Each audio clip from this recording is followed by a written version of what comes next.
बिस्मिल्लाहिर्रहमानिर्रहीम। अस्सलामुअलैकुम। आज की इस वीडियो में हम डिस्कस करेंगे होमोफोन्स वर्ड्स कौन से होते हैं और इनके बारे में मुकम्मल मालूमात आपसे शेयर करेंगे, तो वीडियो एंड तक लाजमी देखें।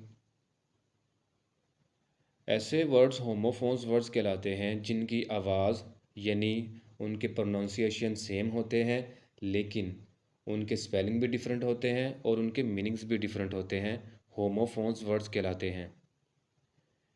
इंग्लिश में ऐसे अल्फाज जिनके आवाज़ भी मिलती जुलती है यानी आवाज़ सेम होती है, लेकिन उनके स्पेलिंग भी डिफरेंट होते हैं और उनके मीनिंग्स भी डिफरेंट होते हैं, वो होमोफोन्स वर्ड्स कहलाते हैं। एग्जाम्पल के साथ देखते हैं। वर्ड है राइट यानी लिखना।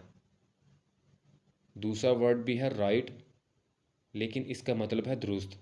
दोनों के प्रोनाउंसिएशन सेम हैं, लेकिन इनके स्पेलिंग भी डिफरेंट हैं और इनके मीनिंग्स भी डिफरेंट हैं। वर्ड है नो यानी जानना।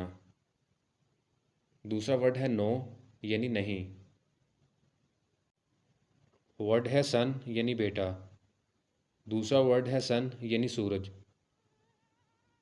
वर्ड है एट यानी आठ। दूसरा वर्ड है एट यानी खाया। वर्ड है बाय यानी ख़रीदना। दूसरा वर्ड है बाय यानी अलविदा कहना। इन दोनों के प्रोनाउंसिएशन सेम है, लेकिन स्पेलिंग भी डिफरेंट है और इनके मीनिंग्स भी डिफरेंट हैं। तो स्टूडेंट्स, इन्हीं वर्ड से मिलते जुलते होमोफोन्स आप भी हमें कमेंट सेक्शन में बताएं।